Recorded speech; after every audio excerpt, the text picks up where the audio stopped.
முதல்லலாம் சேர்மனை செலக்ட் தான் பண்ணுவாங்க. இப்போ வந்து சேர்மனை வந்து நாமினேட்டே பண்ணணும், இவர் தான் சேர்மன் அப்படின்னு சொல்லிட்டு. அங்கே அப்போ அந்த எலெக்ஷனே இல்லை. பழைய ஆக்டில் எலெக்ஷன் இருந்தது, இப்போ எலெக்ஷன் கிடையாது. நீங்கள் புது ஆக்டை தான் இம்ப்ளிமெண்ட் பண்ணுறீங்க. இப்போ நான் முஸ்லீம் வந்துட்டா இது வந்து அழிஞ்சு போவதா? நான் வக்ஃப் போர்டு அழிஞ்சு போவதா? இல்லை.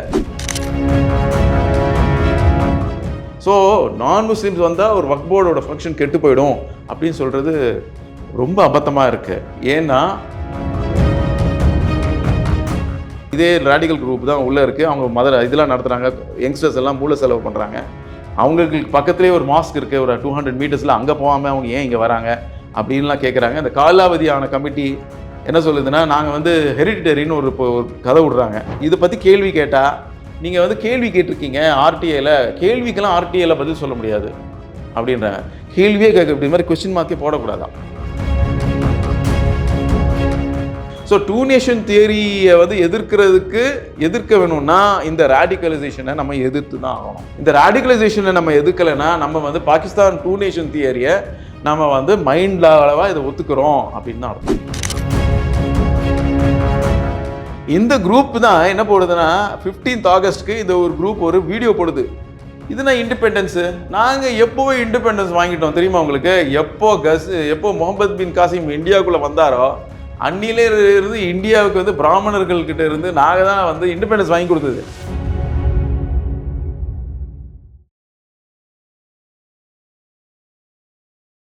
இளையபாரதி நேயர்களுக்கு வணக்கம். இன்றைய சிறப்பு விருந்தினர் வழக்கறிஞர் மற்றும் ஜியோ பொலிட்டிக்கல் அனலிஸ்டான ஷவுகத் அலி சார் தான். சார் வணக்கம் சார். வணக்கம், ஜெயஹிந்த் சார். எப்படி இருக்கீங்க? நல்லா இருக்கேன் சார். சார் பார்த்தீங்கன்னா இப்போ வக்ஃப் வாரியம், அது வந்து வக்ஃப் வாரியம் வந்து இடைக்கால தடை விதிச்சிருக்காங்க. அது இதை கூட நீங்கள் தான் கொண்டு வந்துருக்கீங்க. ஜட்மெண்ட்டில் என்ன சார் சொன்னாங்க? நான் இளைய பாரதத்துக்கு முன்னாடி கொடுத்த இன்டர்வியூஸ்லாம் இந்த வக்ஃப் ஆக்டை பற்றி இப்போ சொல்லியிருப்பேன். ஏன் இந்த வக்ஃப் ஆக்ட் தேவைப்பட்டது, எதுக்காக இந்த மாதிரி ஷராத்து, இந்த மாதிரி ப்ரொவிஷன்ஸ்லாம் ஏன் கொண்டு வந்தாங்க, நேஷ்னல் செக்யூரிட்டிக்காக கொண்டு வந்தாங்க அப்படின்னு. அந்த போன நியர்லி 1.5 வருஷம் ஆகுதுன்னு நினைக்கிறேன். அந்த ஆக்ட் வந்து 1 வருஷம் இருக்குன்னு நினைக்கிறேன். 8 months 6 months 8 months 10 1 year, nearly 1 year இருக்கும். சார், இந்த சட்டம் வந்த உடனே ஓவைசி அதை சேலஞ்ச் பண்ணார். ஓவைசியும் மற்ற ஆளுங்களும் எல்லாம், காங்கிரஸ் எல்லா பொலிட்டிக்கல் பார்ட்டிஸ் சேலஞ்ச் பண்ணாங்க. இது வந்து அன்கான்ஸ்டிடியூஷனல், அரசியலமைப்பு சட்டத்துக்கு எதிரானது அப்படின்னு சொல்லிட்டு. அதில் முக்கியமான அவங்க சொன்னது என்னென்னா, இதில் வந்து முஸ்லீம் அல்லாதவர்கள் வந்து இந்த வக்ஃப் போர்டில் இருக்கிறாங்க அப்படின்றது அது மெயின் சேலஞ்சு. அதை எதிர்த்து தட் இஸ் ஸ்டேக்காக அவங்க வந்து கேஸ் ஃபைல் பண்ணியிருந்தாங்க. அந்த கேஸ் ஃபைல் ஆகி அந்த ஸ்டே ஹியரிங் வந்து செப்டம்பரில் வருது. கவர்மெண்ட் தரப்புலேருந்து என்ன வாதிட்டாங்கன்னா, இது இன்க்ளூசிவிலிட்டி, எல்லா மதத்தில் இருக்கிறவங்களும் ஒரு இன்கார்பரேட் கார்பரேஷனில் வரணும், அது நல்லது, இன்க்ளூசிவிலிட்டி, தேசிய ஒற்றுமைக்காக அது நல்லது அப்படின்னு சொல்லி வாதிட்டாங்க. இவங்க எதிர்த்தரப்பில் அவங்க என்ன சொன்னாங்கன்னா, மற்ற இதிலெல்லாம் அப்படி இருக்கா, மற்ற டெம்பிள்ஸில் அந்த இதிலெல்லாம் அந்த போர்ட்ஸ்லாம் வந்து முஸ்லீம்ஸ்லாம் வர முடியாது அப்படின்னு வாதிட்டாங்க. அதுக்கு சுப்ரீம் கோர்ட் என்ன சொன்னாங்கன்னா, அவங்க அந்த பாயிண்ட்டை வந்து we don't want to go into the question of non-Muslim members election amounting to interference in religious practice. இது வந்து மத சடங்குகளுக்கு எதிரானதாக நாங்கள் அதை ஏற்றுக்கவில்லை. ஏன்னா கவர்மெண்ட்டே சொலிசிட்டர் ஜெனரல் என்ன சொல்கிறாருன்னா, நாங்கள் வந்து வக்ஃப் போர்டு, ஸ்டேட் வக்ஃப் போர்ட்ஸில் வந்து 3 மெம்பர்ஸ்க்கு நான் முஸ்லீம்ஸை தவிர நாங்கள் வந்து அப்பாயின்ட் பண்ண மாட்டோம். அதே மாதிரி சென்ட்ரல் வக்ஃப் கவுன்சில்னு இருக்குது, அதில் வந்து நாட் மோர் தென் 4 மெம்பர்ஸுக்கு மேலே நாங்கள் அப்பாயின்ட் பண்ண மாட்டோம்னு கவர்மெண்ட் சொன்னதுனால அந்த வாதத்தை ஏற்றுக்கிட்டு சுப்ரீம் கோர்ட் வந்து இந்த ஸ்டேயை, அந்த நான் முஸ்லிம்ஸ் கிளாஸை வந்து அன்கான்ஸ்டிடியூஷனல்னு சொல்லலை, அரசியலமைப்புக்கு எதிரானது, ஆர்டிகல் 25 எதிரானது அப்படின்னு சொல்லலை. இதுக்கப்புறமா வந்து இந்த ஜட்ஜ்மெண்ட் வந்து செப்டம்பர் இந்த ஸ்டே கொடுக்க, இந்த பாயிண்ட் வச்சு ஸ்டே கொடுக்கல, மற்ற சில விஷயங்கள்லாம் கவர்மெண்ட் அவங்க சொல்லியிருந்தாங்க. ஆர்குமெண்ட்டில் அவங்க என்ன சொன்னாங்கன்னா, எங்களுக்கு வந்து இது கவர்மெண்ட் இது இம்ப்ளிமெண்ட் பண்ணுமான்னு தெரியல, எங்கே சொல்லிவிட்டு அதை மாறலாம் அப்படின்னா, இல்லை சட்டத்தில் அப்படி தான் இருக்குது, இருந்தாலும் நாங்கள் டைரக்ஷன் கொடுக்குறோம் கவர்மெண்ட்டுக்கு, சென்ட்ரல் வக்ஃப் கவுன்சிலில் 4 பேருக்கு மேலே இருக்கக்கூடாது, இதில் வந்து நம்ம ஸ்டேட் போர்டில் வந்து 3 பேருக்கு மேலே இருக்கக்கூடாதுன்னு சொல்லி டைரக்ட் அப்படின்னு டைரக்ஷன் கொடுக்குறாங்க. இந்த டைரக்ஷன் வந்து எப்படி இருக்குன்னா, செக்ஷனில் என்ன சொல்லியிருக்கோ அதை வச்சு தான் அவங்க சொல்கிறாங்க. செக்ஷனில் நாட் மோர் தென் 2 அப்படின்னு இருந்தது, நாட் லெஸ் தென் 2ன்னு இருந்தது. இதுலேயும் வந்து இந்த டைரக்ஷன்லேயே வந்து 3 பேருக்கு மேலே இருக்கக்கூடாது. ஏன்னா அதில் 2 ப்ளஸ் ஒரு மெம்பர் வந்து ஜாயின்ட் செக்ரட்டரி லெவல் அவர் வந்து ரிலீஜன் ஃபாலோ பண்ணணும்னு அவசியம் கிடையாது. கவர்மெண்ட் சுப்ரீம் கோர்ட் என்ன சொல்லுச்சுன்னா, ஜாயின்ட் செக்ரட்டரி லெவல் ஆஃபீஸரை நீங்கள் வந்து ஒரு சிஓ ஜாயின்ட் செக்ரட்டரி லெவல் ஆஃபீஸராக நீங்கள் அப்பாயிண்ட் பண்ணும்போது சீஃப் முதன்மை செயல் அலுவலர்னு இருக்குது, அவர் அப்பாயிண்ட் பண்ணும்போது நீங்கள் வந்து ஒரு முஸ்லீம் ஆஃபீஸரை அப்பாயிண்ட் பண்ணுறது நல்லது அப்படின்னு சொல்லியிருக்காங்க சுப்ரீம் கோர்ட்டில். ஸோ இதுக்கு முன்னாடி அவங்க ஸ்டே இருந்தாங்க அந்த மாதிரி வரக்கூடாதுன்னு. சுப்ரீம் கோர்ட் என்ன சொல்லிச்சு, இல்லை நாங்கள் டைரக்ஷன் கொடுக்குறோம், சென்ட்ரல் கவர்மெண்ட் வந்து இந்த மாதிரி ஒரு ஆளை எந்த கவர்மெண்ட்டை நாமினேட் பண்ணுதோ அவங்க வந்து ஒரு முஸ்லீம் ஆஃபீஸரை தான் முதன்மை செயல் அலுவலராக நியமிக்கணும் அப்படின்னு சொல்லியிருக்காங்க. இது உடனே இந்த ஜட்மெண்ட் வந்தது உடனே தமிழ்நாடு கவர்மெண்ட் என்ன சொல்கிறாங்கன்னா, நாங்கள் இந்த சட்டத்தை வந்து அமுல்படுத்த மாட்டோம். எப்போன்னா இதுக்கு ஃபைனல் டெசிஷன் வரல, இது ஐஏல தான் ஒரு ஆர்டர் வந்திருக்கு, ஹியரிங் இன்னும் பாக்கியாக இருக்குது. இந்த ஹியரிங் வந்ததுக்கு அப்புறமா தான் நாங்கள் வந்து இந்த ஜட்மெண்ட்டை இந்த சட்டத்தை நாங்கள் அமுல்படுத்துவோம் அப்படின்னு சொல்கிறாங்க. இந்த மீன் டைம் என்ன ஆகுது, இந்த வக்ஃப் போர்டை வந்து லைஃப் எக்ஸ்டெண்ட் பண்ணுறாங்க. தட் இஸ் பழைய வக்ஃப் ஆக்டில் இருக்கக்கூடிய வக்ஃப் போர்டோடைய அவங்களுடைய டேர்மை வந்து கவர்மெண்ட் எக்ஸ்டெண்ட் பண்ணுறாங்க. அது மதுரை ஹைகோர்ட்டில் கேஸ் ஃபைல் பண்ண உடனே கவர்மெண்ட் அங்கே என்ன வந்து சொல்லிட்டாங்க, இல்லை நாங்கள் வந்து இந்த புது சட்டத்தில் வந்து நாங்கள் பண்ண போகிறோம். அந்த எக்ஸ்டென்ஷன்லேயும் அதான் போட்டிருந்தாங்க. இந்த ஃபைனல் இந்த ரிட் பெட்டிஷனோட ஃபைனாலிட்டி எப்போ இது வந்து முடிவுக்கு வருதோ, எல்லாம் ஜட்ஜ்மெண்ட் எப்போ வருதோ அப்போ தான் நாங்கள் வந்து புது சட்டத்தை அமல்படுத்துவோம்னு சொன்னவங்க மதுரை ஹைகோர்ட் ஜட்மெண்ட் மதுரை ஹைகோர்ட்லேருந்து என்ன வந்து சொன்னாங்கன்னா, நாங்கள் வந்து புது போர்டை அமைக்கிறோம் சட்டத்தில் அப்படின்னாங்க. இப்போது இது வந்து நவம்பரில் இந்த புது நாமினேஷன்ஸ் வருது. இந்த பழைய சட்டத்தில் இந்த புது சட்டத்தில் என்ன இருக்குன்னா, பழைய சட்டத்தில் வந்து 2 முத்தவலின தர்மகர்த்தாக்கள் அவங்க வந்து எலெக்ஷனில் வருவாங்க. அவங்கள தவிர அவங்க வந்து நீடிக்கலாம், புது வக்ஃப் போர்டில் நீடிக்கலாம். ஆனால் பழைய ஆளுங்களை ஆனால் நீங்கள் வந்து இந்தந்த ஆளுங்களை வந்து நீங்கள் நாமினேட் பண்ணலான்னு கொடுத்துருக்காங்க. அதில் வந்து கவர்மெண்ட் என்ன பண்ணுதுன்னா, பழைய யாரெல்லாம் மெம்பர்ஸ் இருந்தாங்களோ அது 5 மெம்பர்ஸ் புதுசாக நாமினேட் பண்ணுறாங்க. பழைய ஆல்ரெடி 2 பேர் எலெக்ஷனில் ஜெயிச்சு வந்தாங்களோ அவங்க இருக்காங்க 7, ப்ளஸ் வந்து இன்னும் ஒரு 3 மெம்பர்ஸை சேர்த்து டோட்டலாக வந்து 10 மெம்பர்ஸை நாமினேட் பண்ணுறாங்க. அந்த 10 மெம்பர்ஸில் வந்து மேண்டேட்டரி 2 நான் முஸ்லீம்ஸ் இருக்கணும், 11 தான் போர்டோட கம்போசிஷன், அதுக்கு மேலே இருக்க முடியாது. இப்போ நீங்கள் 10 மெம்பர்ஸை நாமினேட் பண்ணிட்டீங்க, 2 நான் முஸ்லீம்ஸை எப்படி கொண்டு வர போகிறீங்க? கொண்டு வர முடியாது. அதனால் அதை எதிர்த்து நான் வந்து பொதுநல வழக்கு தொடர்ந்தேன் ஹைகோர்ட்டில். ஹைகோர்ட் என்னோடய வாதத்தை ஏற்றுக்கொண்டு அவங்களும் அதான் சொல்கிறாங்க. சுப்ரீம் கோர்ட்டே வந்து 183 184வது பேராகிராஃபில் ஐஏ டிஸ்மிஸ் பண்ணும்போது இதை வந்து இது அட் தி ஸ்டேஜ் இந்த நேரத்தில் வந்து இது வந்து குறுக்கிடா ரிலீஜியஸ் ப்ராக்டிஸில் வந்து இந்த மாதிரி ஒரு சட்டம் வந்து குறுக்கிடுது அப்படின்னு நாங்கள் வந்து ஏற்றுக்க முடியாது. ஏனென்றால் சொலிசிட்டர் ஜெனரலே சொல்கிறாரு, நாட் மோர் தென் 3 மெம்பர்ஸை வந்து மேலே நாங்கள் வந்து ஸ்டேட்டில் அப்பாயிண்ட் பண்ண மாட்டோம் அப்படின்னு. அதை மேற்கோள் காட்டி நான் வந்து ரிட் பெட்டிஷன் போடுறேன். இந்த சட்டத்துக்கு வந்து இந்த செக்ஷன் 14 இருக்கு இல்லையா, நான் முஸ்லிம்ஸ், அது மேலே எந்த ஒரு இது கிடையாது, எந்த ஒரு ஸ்டேயும் சுப்ரீம் கோர்ட் கொடுக்கல. சுப்ரீம் கோர்ட் கொடுக்காதனால இது என்ன ஆகும்னா, இது வந்து அமுல்ல வந்துடுது. இந்த செக்ஷன் 14 அமுலில் வந்துச்சுன்னா செக்ஷன் 256 கான்ஸ்டியூஷன் ஆஃப் இந்தியா இருக்கு இல்லையா, அது என்ன சொல்லுதுன்னா, executive powers of the state, செயல் திட்டங்கள் இருக்கு இல்லையா, செயல்பாடுகள், ஒரு ஸ்டேட் கவர்மெண்ட்டோட செயல்பாடுகள் எப்படி இருக்கணும்னா, பார்லிமெண்ட் பாஸ் பண்ண சட்டத்தை சார்ந்து இருக்கணும், அது எதிர்த்து இருக்கக்கூடாது. ஒருவேளை அது சார்ந்து இல்லைன்னா சென்ட்ரல் கவர்மெண்ட் வந்து டைரக்ஷன் கொடுக்கலாம் அப்படின்னு இருக்குது. ஒருவேளை அதுக்கு டைரக்ஷன் கொடுத்து கூட இந்த கவர்மெண்ட் அது கேட்கலைன்னா ஆர்டிகல் 356 கொண்டு இது வந்து அரசியல் அமைப்புக்கு உட்பட்டு நடக்கவில்லை அப்படின்னு சொல்லி ஸ்டேட் கவர்மெண்ட்டை டிஸ்மிஸ் பண்ணலாம். ஸோ அந்த பாயிண்ட்டை நான் ரைஸ் பண்ணேன். இது வந்து பார்லிமெண்ட்டால் இந்த சட்டம் கொண்டு வந்தாச்சு, ஸ்டே எதுவுமே கிடையாது. அவங்க சொல்கிற அந்த முக்கியமான நான் முஸ்லிம்ஸ் இருக்கக்கூடாதுன்னு சொல்கிற ஆர்குமெண்ட்டை கோர்ட்டு ஏற்றுக்கல. அப்படி ஏற்றுக்கலைன்னா இந்த 2 பேர் இருந்து தானே ஆகணும். 10 பேர் நீங்கள் அப்பாயின்மெண்ட் பண்ணிட்டீங்கன்னா இதில் 2 பேர் ஒரே ஒரு ஆள் தான். நீங்கள் எப்படி இருந்தாலும் நான் முஸ்லீம் நீங்கள் அப்பாயின்ட் பண்ணால் கூட ஒரே ஒரு ஆள் தான் வரப்போறாரு. 2 பேர் வர முடியாது. அப்போது அது டோட்டல் வயலேஷன் ஆஃப் புது உமீத் அப்படின்னு அதுக்கு ஷார்ட் பேர் வந்து உமீத் சட்டம். உமீத் சட்டத்துக்கு எதிராக இருக்குது அப்படின்னு சொல்லி நான் பொதுநல வழக்கு தொடர்ந்தேன். Senior counsel Ravi sir, Seshadri sir எனக்காக ஆஜரானார். புருஷோத்தம் என்னுடைய அட்வொகேட் ஆன் ரெக்கார்டு.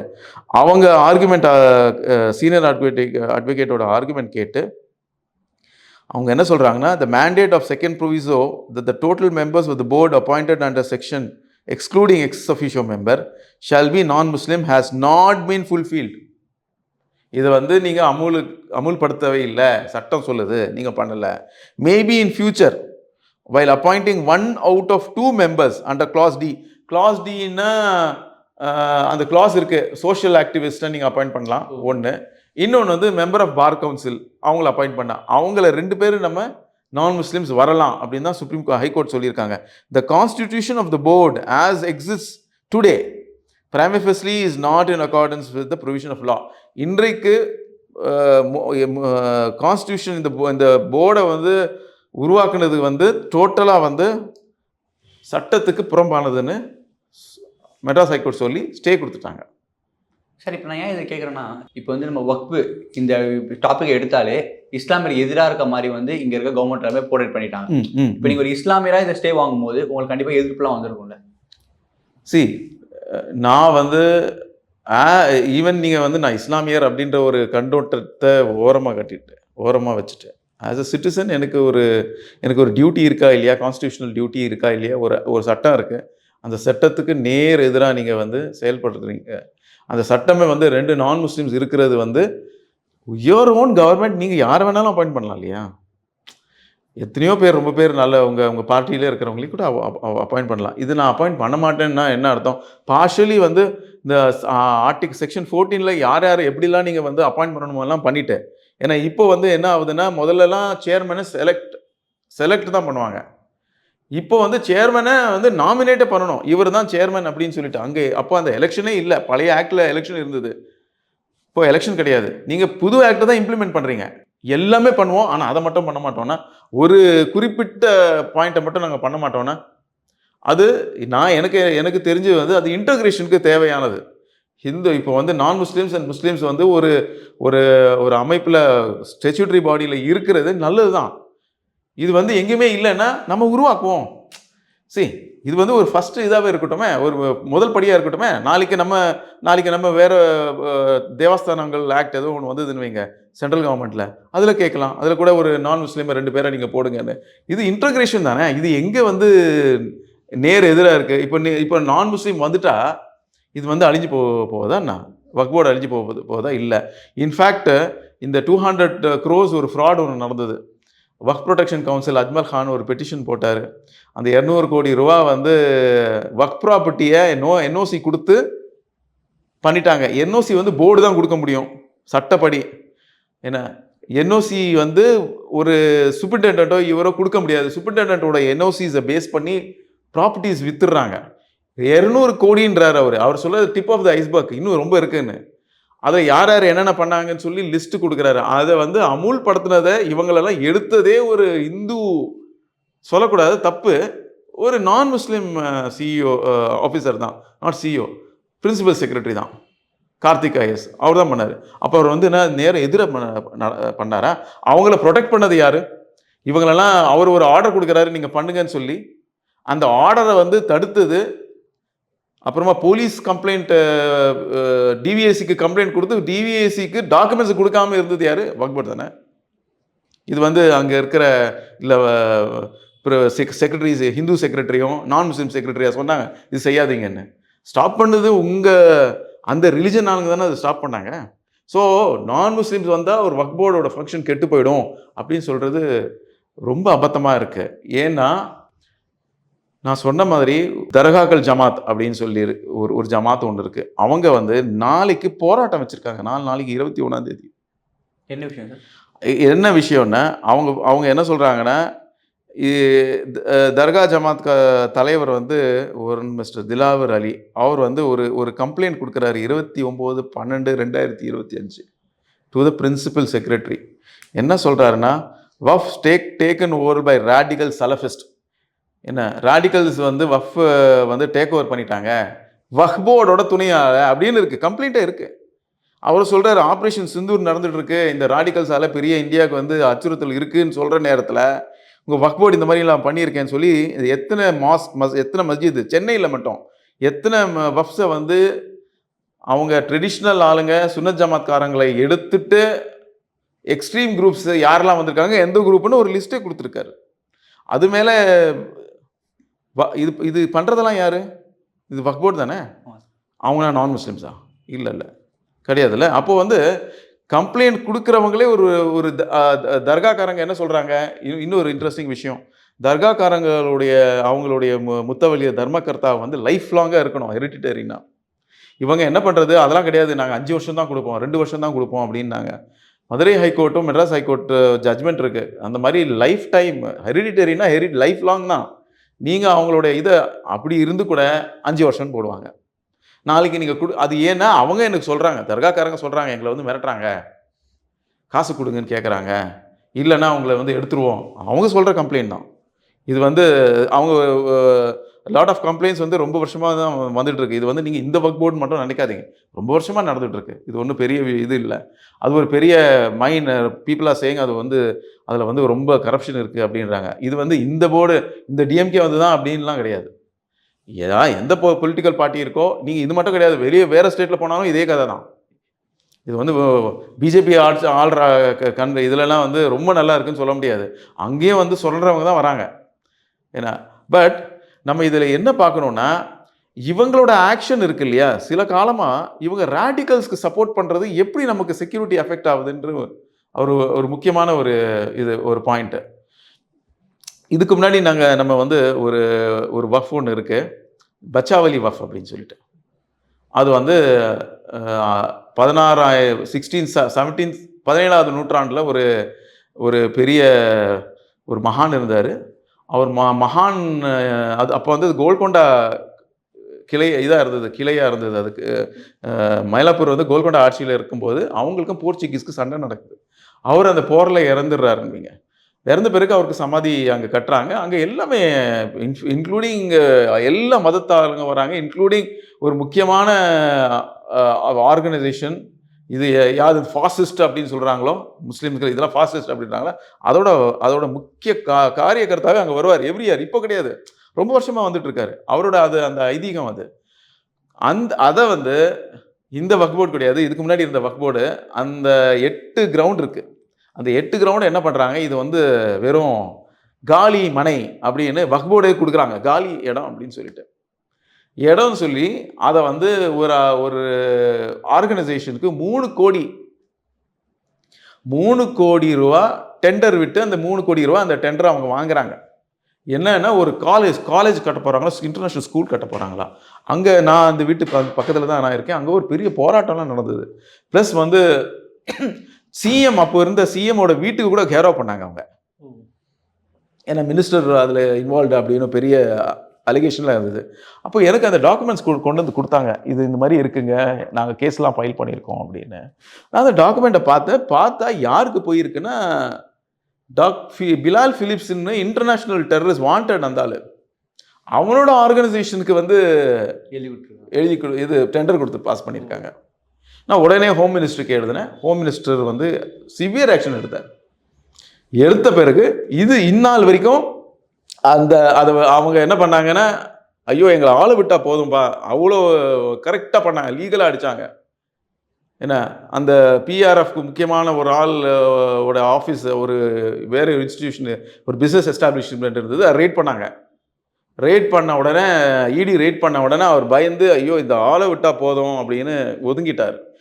ஆனால் 2017-21 முடிஞ்ச காலாவதியான ஒரு குரூப் ஒரு கமிட்டி இருக்கு இல்லையா, அந்த கமிட்டி தான் இது எல்லாம் பண்ணிச்சு. ஏன்னா அவங்களுக்கும் இவங்களுக்கு ஃப்ரெண்ட்ஷிப் இருந்ததுனால அவர் தான் ரெக்கமெண்ட். ஆனால் இது இந்நாள் வரைக்கும் அவர் தான் கண்ட்ரோல் பண்ணுறாரு. இந்நாள் வரைக்கும் கண்ட்ரோல் பண்ணுறாரு. இந்நாள் வரைக்கும் வக்ஃப் போர்டு அதை பற்றி எதுவுமே கண்டுக்கவே இல்லை. அப்புறமா வந்து அங்கே தர்காவுக்கு போகிற பெண்களுக்கு வந்து ஒரு கழிவறை கட்டுறதுக்கு ஒரு சிஇஓ கிட்ட இருந்து ஆர்டர் வாங்குறாங்க. அந்த ஆர்டரை எதிர்த்து இந்த கமிட்டியே போகுது. காலாவதியான கமிட்டி. இவரே சொல்கிறாரு, சிஇஓ சொல்கிறாரு, நீங்கள் வந்து இல்லவே உங்களுக்கு வந்து கண்டினியூஸாக நீங்கள் இல்லைன்றாரு. நீங்கள் வந்து சொல்கிறீங்க நீங்கள் கண்டினியூஸாக இருக்கீங்க, அது மாதிரி இல்லைன்னு சொல்லிட்டு.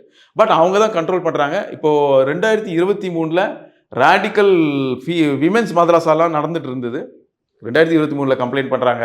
இந்த மாதிரி அமைப்புகள்லாம் வந்து ரேடிக்கல்ஸ் வராங்கன்னு. ஒரு ஆக்ஷனும் கிடையாது. வக்ஃப் போர்டு ஆக்ஷன் பண்ணல. போலீஸ்லேயும் அவங்க போய் கம்ப்ளைண்ட் கொடுத்துருக்காங்க. ரீசெண்டாக வந்து இப்போ தான் அவங்க ஒரு 16/12/2025 அன்னைக்கு அந்த தர்காவில் இருக்கிறவங்கள ஒரு கம்ப்ளைண்ட் கொடுக்குறாங்க. என்ன கம்ப்ளைண்ட் கொடுக்குறாங்கன்னா, பெண்கள் தீவிரவாதத்தை தர்பியானா கிளாஸ் நடத்துறது. அந்த கிளாஸ் நடத்தி வந்து எப்படி வாழ்க்கை நெறிகள்லாம் எப்படி அப்படின்னு சொல்லுவாங்க. அந்த இதில் வந்து அவங்க என்ன பண்ணுறாங்கன்னா, தீவிரவாதத்திற்கு அழைக்கிறார்கள் என்பது தாங்கள் அறிந்ததே அப்படின்னு போலீஸில் கம்ப்ளைண்ட் பண்ணியிருக்காங்க. இவங்க என்ன பண்ணுறதுன்னா, நீங்கள் வந்து எங்களுக்கு வந்து அக்ரிமெண்ட் நீங்கள் போடலைன்னா நாங்கள் வந்து புல்டோஸ் பண்ணிவிடுவோம் அப்படின்னு அங்கே இருக்கிற தர்கா அரௌண்டாக இருக்கக்கூடிய டெனன்ஸை மிரட்டுறாங்க. ஸோ இவங்க போய் போலீஸில் கம்ப்ளைண்ட் கொடுக்குறாங்க. இப்போ வரைக்கும் அதை பற்றி எந்த ஒரு ஆக்ஷனும் கிடையாது. ப்ளஸ் வந்து இதுக்கு முன்னாடியே வந்து அவங்க ஒரு கம்ப்ளைண்ட் வந்து என்ன சொல்கிறாங்கன்னா, இது வந்து என்ஐஏ குஜராத் ராஜஸ்தான் ஏடிஎஸால் அரெஸ்ட் பண்ண ஒரு ஆளை வந்து அவரும் அவருடைய சொந்தக்காரங்க பிரதர்ஸ் தான் அவங்க இங்கே வந்து கண்ட்ரோல் பண்ணிட்டு இருக்காங்க. அவங்க தான் இதில் வந்து இந்த பெண்கள் மதரசாலாம் அவங்க தான் நடத்துறது அப்படின்னு கம்ப்ளைண்ட்டு ஆல்ரெடி கொடுத்தாச்சு. இருந்தால் கூட எந்த ஒரு ஆக்ஷனும் கிடையாது. சரி, இப்போ ரேடிக்கல் இன்ஸ்டியூஷன் சொல்கிறீங்க சார் நீங்கள். இது வந்து எதை காட்டுது சார் இது? சார், இந்த ரேடிக்கல்ஸ் வந்து இப்போ ஆரம்பிச்சது கிடையாது. நான் சொன்னேன் 2018-19 இந்த ஒரு ட்ரெண்டாகவே இருக்குது. இது மட்டும் கிடையாது. இந்த மாதிரி ரொம்ப ஒரு ரேடிக்கல் ஆர்கனைசேஷன் இருக்குது. அவங்க என்ன பண்ணுறாங்கன்னா, அவங்களோட அஜெண்டாவே வந்து இருக்கிற மாஸ்க்ஸ் எல்லாம் டேக் ஓவர் பண்ணணும்னு. அதை பொறுத்து தான் ஒரு கம்ப்ளைண்ட் கொடுத்துருக்காரு தர்கா ஜமாத்காரர் திலாவர் அலி. அந்த கம்ப்ளைண்ட்டில் கிளியராக சொல்கிறாரு எப்படிலாம் அவங்க வந்து இதை டேக் ஓவர் பண்ணுறதுக்கு எப்படிலாம் அவங்க பண்ணுறாங்க அப்படின்னு.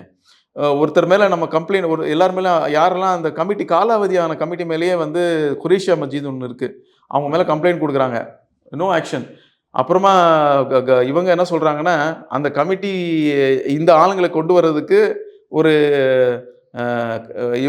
இந்த ஓட்டர் லிஸ்ட் தயார் பண்ணுறாங்க. ஓட்டர் லிஸ்ட் தயார் பண்ணவொன்னா அடுத்த நாளே எலெக்ஷன்லாம் நடந்தது, அன்அப்போஸ்டு யாருமே கிடையாது, இவங்க தான் அப்படின்னு ஓட்டுறாங்க. அதில் எல்லாம் இந்த குரூப் தான் இருக்குது.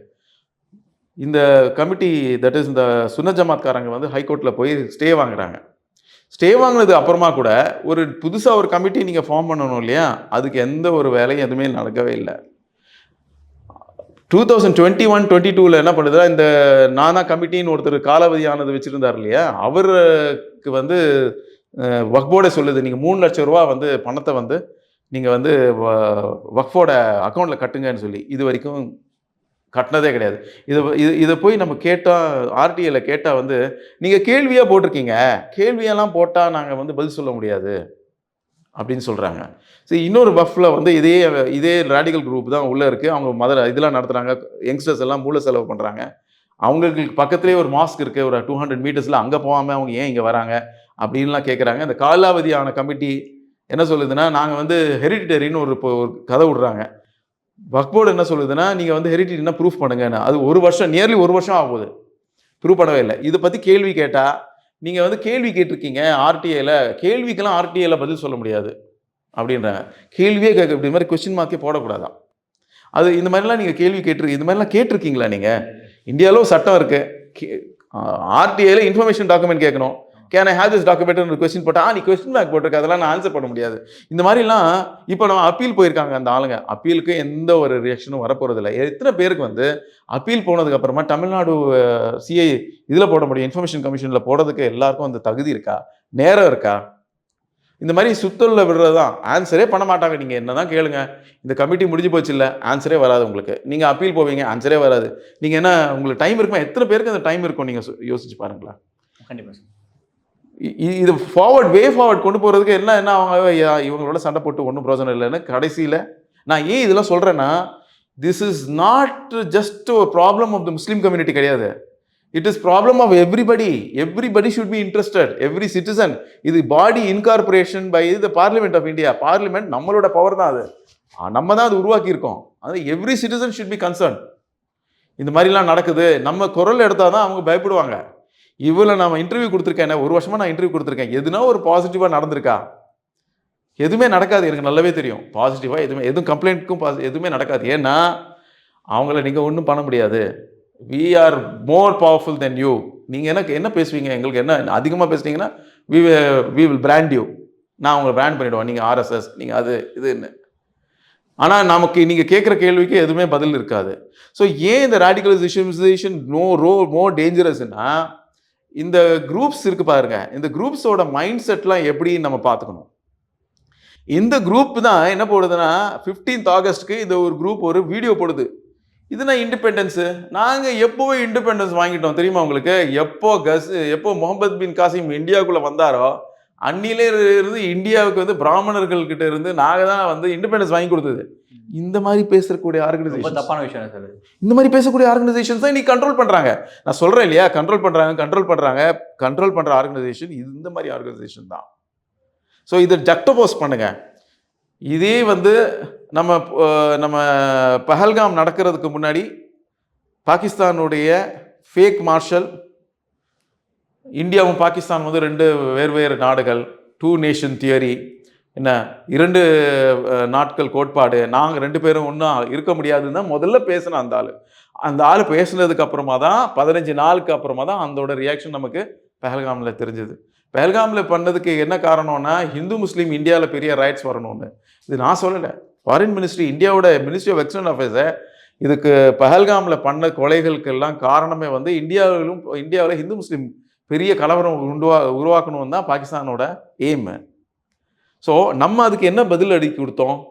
வி ரிட்டாலியேட்டட், வேறு வழியில் நமக்கு.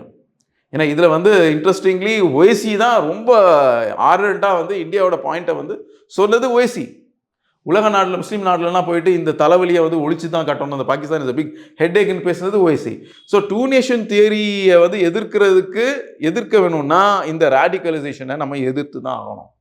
இந்த ரேடிகலைசேஷனை நம்ம எதிர்க்கலைன்னா நம்ம வந்து பாகிஸ்தான் 2 நேஷன் தியரியை நம்ம வந்து மைண்ட் அளவாக இதை ஒத்துக்கிறோம் அப்படின்னு தான் அர்த்தம். சார் இப்போ பார்த்தோன்னா வந்து நம்ம இந்தியாவிலும் சரி தமிழகத்துலையும் சரி சார், இப்போ இந்த இஸ்லாமியர் இந்துக்கள் வந்து அந்த சண்டை போற மாதிரி நீங்க ராய்ட்ஸ்ன்னு சொன்னீங்க, நீங்க சண்டை போற மாதிரியே அந்த மோதல் அப்படியே போயிட்டே இருக்கு.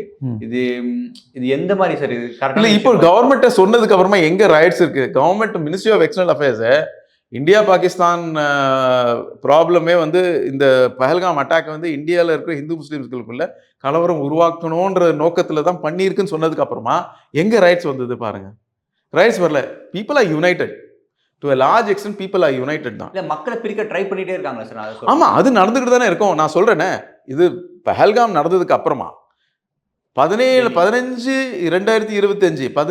ஆகஸ்ட் 2025 வரக்கூடிய ஒரு ஸ்பீச், ஒரு பேச்சு என்ன பெரிய விஷயம்? நாங்கள் எப்போ சுதந்திரம் அடைஞ்சிட்டோமே.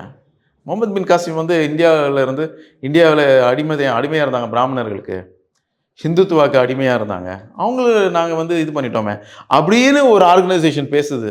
அந்த ஆர்கனைசேஷனுக்கு வந்து ஒரு வக்ஃப் போர்டு முட்டு கொடுக்குதுன்னா அதை பற்றி நம்ம யோசிக்க வேண்டியதாக இருக்குது. ஒன்று. இன்னொன்று வந்து சரி, இன்னொரு இது பார்ப்போம். ஒரு பொலிட்டிக்கல் பார்ட்டி இருக்குது, முஸ்லீம் லீக், இந்தியாவை பிரித்து போனது ஒரு முஸ்லீம் லீக் இருக்குன்னு. அந்த முஸ்லீம் லீக் வந்து 1941 பிரிட்டனோட தான் இருந்தாங்க. ஏன்னா காங்கிரஸ் மினிஸ்ட்ரிலாம் ரிசைன் பண்ணிட்டாங்க. அப்போ பிரிட்டன் வேர்ல்டு வார் 2 வந்து பிரிட்டனோட இருந்தாங்க. இங்கே வந்து ஜப்பானோட அட்டாக்லாம் வரும்போது அந்த பார்ட்டி ஏதோ வேலை செஞ்சுருக்கிறதா சொல்கிறாங்க. பண்ணியிருக்கலாம், பிகாஸ் அவங்க பிரிட்டனோட இருந்தாங்க. அப்புறம் வார் இருந்தது, பிரிட்டனில் இருந்தான்னா ஜப்பான் அட்டாக் பண்ணியிருப்பாங்க, சோஷியல் ஒர்க் பண்ணியிருக்காங்க. அந்த சோஷியல் ஒர்க்கை காட்டி அதை நாங்கள் தான் பண்ணுது அப்படின்னு சொன்னால் நீங்கள் என்ன நினைப்பீங்க? அதுக்கு தொடர்பு இருக்கா? முஸ்லீம் லீகுக்கும் இங்கே இருக்கிற ஒரு ஆர்கனைசேஷனுக்கும் கனெக்ஷன் இல்லைன்னாலும் நாங்கள் தான் அது பண்ணோன்னு சொன்னால் அப்போ ஆர்கனைசேஷன் அவங்க என்ன சொல்கிறாங்க? அந்த ஆர்கனைசேஷனோட கண்டினியூட்டி நாங்கள் தான் தானே சொல்கிறாங்க. அப்போ இது எங்கே மாதிரியான ரேடிகலைசேஷன் போயிட்டுருக்கு? எங்கே போயிட்டுருக்கு? Where are we going? அதுக்காக இதெல்லாம் ஒரு முற்றுப்புள்ளி வைக்கணும்னு சொல்லி தான் நான் வந்து இந்த பெட்டிஷனை ஃபைல் பண்ணேன். Let us put an end. இது இனிமேல் வந்து மக்களுக்கு வந்து ஒரு விழிப்புணர்வு வரும். இனிமேல் இந்த மாதிரி ஆக்டிவிட்டீஸ்லாம் நடந்தால் வந்து இது முஸ்லீம் ப்ராப்ளம், அவங்களே பார்த்துக்கணும் அப்படி இருக்கக்கூடாது. எல்லாரோட ப்ராப்ளம். சரி, இன்னைக்கு வந்து தர்மகர்த்தாக்கள் ஏதோ ஒரு இதில் வந்து ஒரு கோயிலில் வந்து அதை வந்து ஃப்ராட் நடக்குதுன்னா அதை வந்து முதல்ல பேசக்கூடியவங்க அங்கே இருக்கிற ஏரியாவில் இருக்கிற முஸ்லீம்கள் தான் பேசணும், ஹிந்துஸ் பேசுறதுக்கு முன்னாடியே. சரி, இது மாதிரி நடக்குது, நடக்கக்கூடாது அப்படின்னு சொல்லிட்டு, அதுதான் நல்லது. அதுதான் ரிலேஷன்ஷிப் ஸ்ட்ராங்காக ஆகும். அந்த மாதிரி சொசைட்டியை தான் நம்ம வந்து உருவாக்கிட்டு இருக்கிறோம். ஆஃப்டர் பெஹல்காம் வந்து மினிஸ்ட்ரி ஆஃப் எக்ஸ்டர்னல் அஃபேர்ஸ் இந்த மாதிரி பேசுனதுக்கு என்ன அர்த்தம்னா, நம்ம வந்து ஓப்பனாக சொல்கிறோம், இங்கே பாருங்கள் இதுதான் அவன் பண்ணுறான், இது நாங்கள் விரும்பலைன்னு கவர்மெண்ட்டை சொல்லுது. இந்த கவர்மெண்ட் மேலே இல்லை இந்த கவர்மெண்ட் வந்து ஒரு ஃபாசிஸ்ட் கவர்மெண்ட்டு, இந்த கவர்மெண்ட் அது அப்படின்னு பேசுகிறதுல வந்து எந்த ஒரு நியாயமும் இல்லை. ஸோ இப்போ நம்ம ரிப்பப்ளிக் டே நோக்கிட்டு இருக்கிறோம். இப்போ நமக்கு என்ன தேவைன்னா யுனைட்டடாக இருக்கணும். ராடிகாலிசம், எந்த ராடிகலிசம் விஷயம் இருந்தாலும் அதை எதிர்த்து நம்ம வந்து இருக்கணும். இல்லைன்னா இந்தியா பாகிஸ்தான் என்ன நினைக்குதோ அது இந்தியாவில் நடக்கும். சார், உங்கள் பொன்னான கருத்துக்களை இளையபாரதியை பகிர்ந்ததுக்கு மிக்க நன்றி சார். Thank you sir.